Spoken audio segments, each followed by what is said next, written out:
ಎಲ್ರಿಗೂ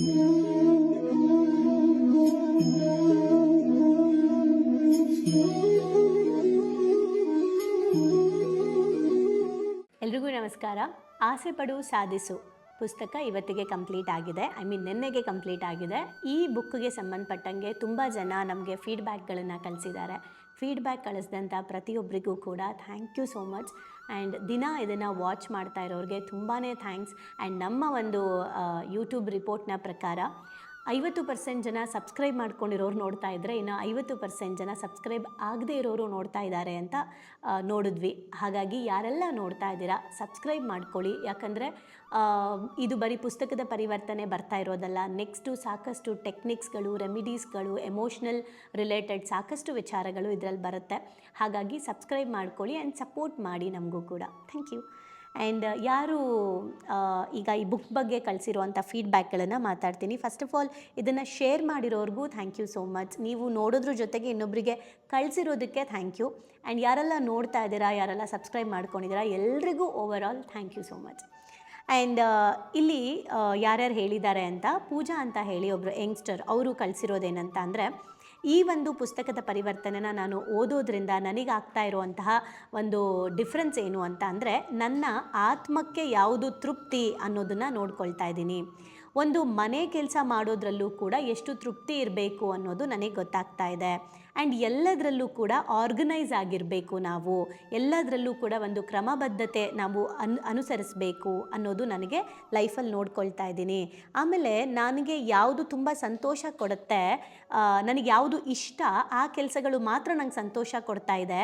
ಆದರೆ ನಾನು ಮಾಡೋ ಎಲ್ಲ ಕೆಲಸನೂ ಸಂತೋಷವಾಗಿ ಮಾಡಬೇಕು ಅನ್ನೋದು ನಾನು ಈ ಒಂದು ಪುಸ್ತಕದ ಪರಿವರ್ತನೆಯಿಂದ ಕಲ್ತ್ಕೋತಾ ಇದ್ದೀನಿ.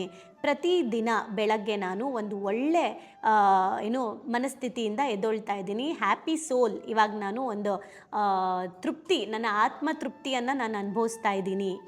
ಈ ಒಂದು ಬುಕ್ಕನ್ನ ಬೆಳಗ್ಗೆ ಎದ್ದ ತಕ್ಷಣ ಕೇಳ್ಕೊಳ್ಳೋದ್ರಿಂದ ನನಗೆ ಎಷ್ಟೊಂದು ಸ್ಟ್ರೆಸ್ಸು, ನೆಗೆಟಿವ್ ಥಾಟ್ಸ್ಗಳಿಂದ ನಾನು ಹೊರಗಡೆ ಬರ್ತಾ ಇದ್ದೀನಿ. ಥ್ಯಾಂಕ್ ಯು ಸೋ ಮಚ್ ಈ ಕೆಲಸನ ಮಾಡ್ತಾ ಇರೋದಕ್ಕೆ ಅಂತ ಹೇಳ್ತಾ ಇದ್ದಾರೆ. Thank you. ನೀವು ಇದನ್ನು ನೋಡಿ ನಿಮ್ಮ ಲೈಫಿಗೆ ಅಪ್ಲೈ ಮಾಡಿಕೊಂಡು ಆ ಅಪ್ಲಿಕೇಶನ್ನ ನಮಗೆ ಕಳಿಸಿರೋದಕ್ಕೆ. ಆ್ಯಂಡ್ ದೇವಿಕಾ ಅಂತ ಹೇಳಿ ಇವರು ಕೂಡ ಯಂಗ್ಸ್ಟರ್. ಸೊ ಅವ್ರೇನು ಹೇಳ್ತಾ ಇದ್ದಾರೆ ಅಂತಂದರೆ, ಇದನ್ನು ನಾನು ನೋಡ್ತಾ ಇರೋದ್ರಿಂದ ನನ್ನ ಪಾಯಿಂಟ್ ಆಫ್ ವ್ಯೂ ಚೇಂಜ್ ಆಗ್ತಾ ಇದೆ.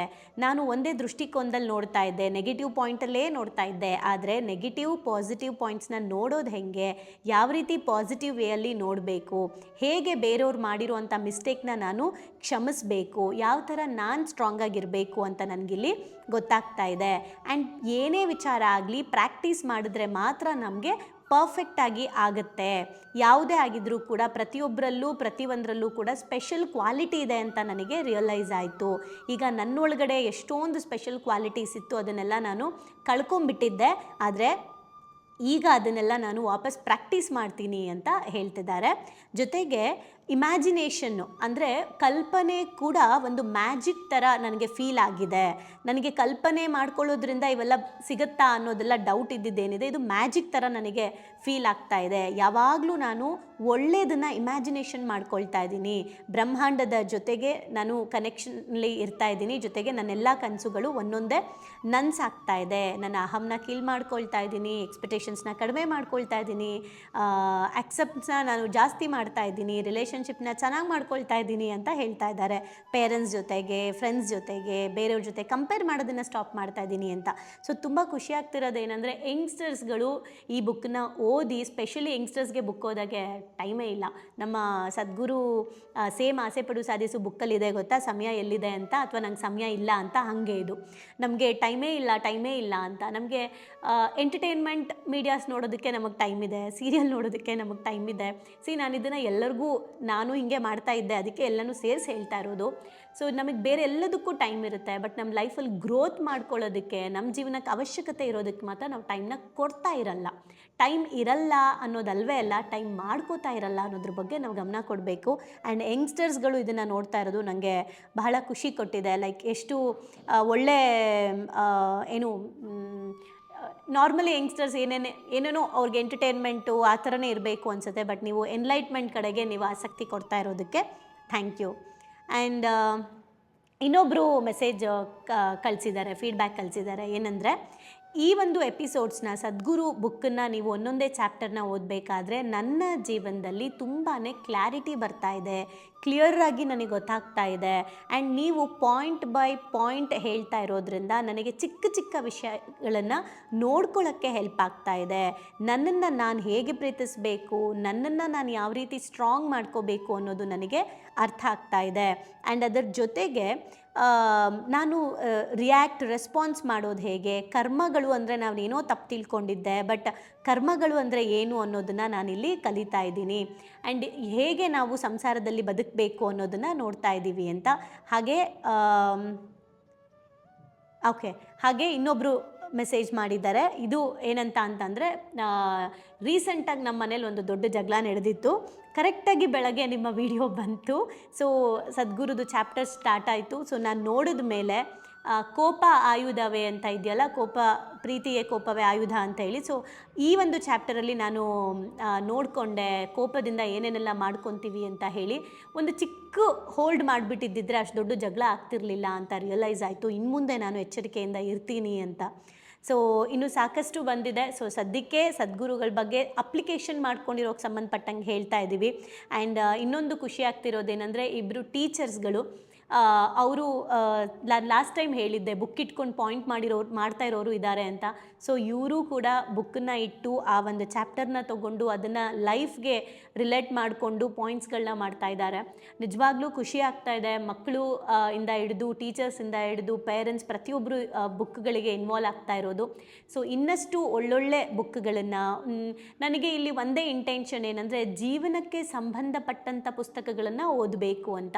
ನೋಡೋಣ, ಅದರಲ್ಲಿ ನಾವಿವಾಗ ಸೆಲೆಕ್ಟ್ ಮಾಡ್ಕೊಂಡಿದ್ದೀವಿ ಆಲ್ರೆಡಿ ಕೆಲವೊಂದು. ಸೊ ಎಲ್ಲದನ್ನು ಕವರ್ ಮಾಡಬೇಕು ಅಂತ. ಬಟ್ ಬಿಗಿನಿಂಗ್ ಬುಕ್ಸ್ಗಳನ್ನ ನಾವೇನು ಸೆಲೆಕ್ಟ್ ಮಾಡ್ಕೊಳ್ತಾ ಇದ್ದೀವಿ, ಪ್ರೊಫೆಷ್ನಲ್ ಮತ್ತು ಪರ್ಸ್ನಲ್ ಲೈಫ್ ಎರಡೂ ಕೂಡ ಬ್ಯಾಲೆನ್ಸ್ಡ್ ಆಗಿ ತೊಗೊಂಡು ಹೋಗೋದು ಹೇಗೆ, ನಾನು ಹೆಲ್ತಿಯಾಗಿ ಯಾಕಿರಬೇಕು, ಎಮೋಷ್ನಲಿ ಹೇಗಿರಬೇಕು ಅನ್ನೋದನ್ನು ತೊಗೊಂಡು ಹೋಗ್ತಾ ಇದ್ದೀವಿ. ಇದು ಆದಮೇಲೆ ತೊಗೊಳ್ಳೋವಂಥ ಬುಕ್ಗಳು ನೆಕ್ಸ್ಟ್ ನಾವು ಪ್ಲ್ಯಾನ್ ಮಾಡ್ತಾ ಇದ್ದೀವಿ. ಪರ್ಟಿಕ್ಯುಲರ್ಲಿ ಕೆಲವೊಂದು ಪರ್ಟಿಕ್ಯುಲರ್ ಸಂಬಂಧಗಳ ಮೇಲೆ ತಿಳ್ಕೊಳ್ಳೋ ಥರ ನಾವು ನೆಕ್ಸ್ಟ್ ಓದೋಣ ಅಂತ ಹೇಳಿ. ನಿಮ್ಮ ಪ್ರೋತ್ಸಾಹ ಹೀಗೆ ಇರಲಿ. ಆ್ಯಂಡ್ ಸಬ್ಸ್ಕ್ರೈಬ್ ಮಾಡ್ಕೊಳ್ಳಿ. ಆ್ಯಂಡ್ ಏನು ಗೊತ್ತಾ, ನಾನು ಯೂಟ್ಯೂಬ್ಸ್ನ ನೋಡಬೇಕಾದ್ರೆ, YouTube channel first time open ಮಾಡಿರೋದು. ಆ್ಯಂಡ್ ಬೇರೆ ಏನೂ ಐಡಿಯಾಸ್ಗಳಿರಲಿಲ್ಲ, ಸಬ್ಸ್ಕ್ರೈಬ್ ಯಾರೋ ಮಾಡ್ಕೋಬೇಕು, ಇದು ಯಾವುದೂ ಎಕ್ಸ್ಪೆಕ್ಟೇಷನ್ಸ್ ಇಲ್ಲ. ನಮಗೇನಾಗ್ತದೆ, ಒಂದು ಒಳ್ಳೆ ಕೆಲಸ ಸ್ಟಾರ್ಟ್ ಮಾಡೋಣ ಅಂತ ಮಾಡಿದ್ವಿ. ಆದರೆ ಸಬ್ಸ್ಕ್ರೈಬರ್ಸ್ ಆಗೋದ್ರಿಂದ, ಇದನ್ನು ಶೇರ್ ಮಾಡೋದ್ರಿಂದ ಇದು ಎಷ್ಟು ಸ್ಪ್ರೆಡ್ ಆಗುತ್ತೆ ಅನ್ನೋದನ್ನು ನಮಗೆ ತಿಳ್ಕೊಂಡ್ಮೇಲೆ, ಹೌದು, ಯಾಕೆ ನಾವು ಒಂದು ಒಳ್ಳೆ ವಿಚಾರನ ಹೇಳಬಾರ್ದು ಅಂತ ಹೇಳ್ತಾ ಇರೋದು. ನಾನು ಮತ್ತು ನನ್ನ ಕಸಿನ್ ಮಾತಾಡ್ತಾ ಇದ್ವಿ. ಏನೋ ಅಲ್ಲ, ಒಂದು 500 ಜನ 600 ಜನ ನೋಡ್ತಾರೆ, ಬಟ್ ಏನೋ ಲೈಕ್ ಮಾತ್ರ 50-60 ಬಂದಿರುತ್ತಲ್ಲ, ಯಾಕೆ ಅಂತ.